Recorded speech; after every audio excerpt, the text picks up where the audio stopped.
Bonjour. Reconnaissons-le, l'inflation est en général plutôt perçue comme un risque que comme une opportunité. En effet, elle se définit classiquement comme une situation de hausse généralisée et durable du prix des biens et des services. En clair, sur la durée, on peut acheter moins de choses avec la même somme d'argent. Et les épisodes de forte inflation n'ont pas manqué dans l'histoire contemporaine, comme par exemple en Allemagne durant l'entre-deux-guerres, en Occident après le choc pétrolier, ou plus récemment encore pendant les printemps arabes. Depuis lors, les investisseurs soucieux de préserver leur capital ont suscité une forte demande pour des instruments obligataires leur permettant de se couvrir contre l'inflation. Ainsi sont nées les obligations indexées sur l'inflation. Le principe est simple, plus l'inflation anticipée augmente, plus le prix de l'obligation indexée progresse. Inversement, une baisse de l'inflation anticipée aura pour effet de faire baisser son prix. Aujourd'hui, en anticipant une accélération de l'inflation, ce qui d'ailleurs entraînera inévitablement une remontée des taux d'intérêt, l'environnement actuel nourrit un regain d'intérêt pour les obligations indexées sur l'inflation. Toutefois, cette catégorie d'obligations reste sensible au taux d'intérêt, dont l'évolution suit celle de l'inflation.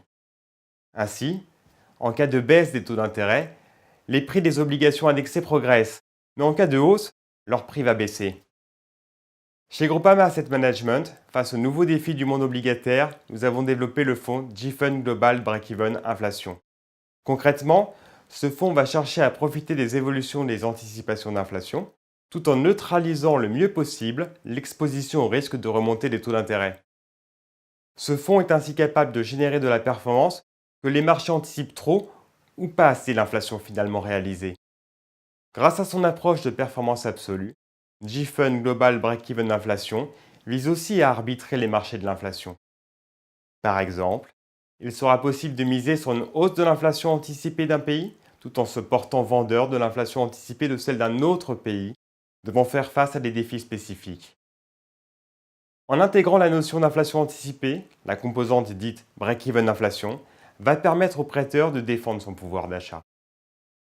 En début d'année, au vu d'excellents fondamentaux macroéconomiques, les banquiers centraux ont pu réaffirmer leur grande confiance face à une remontée des prix. D'après notre scénario, la normalisation monétaire devrait se poursuivre, accompagnant ainsi une croissance équilibrée entre consommation et investissement. Cette reprise conjoncturelle, auto-entretenue, génératrice d'inflation, constitue un environnement favorable pour un fonds tel que GFund Global Break-Even Inflation. Générer du rendement grâce à l'inflation, c'est finalement une belle opportunité pour 2018. Je vous remercie pour votre attention.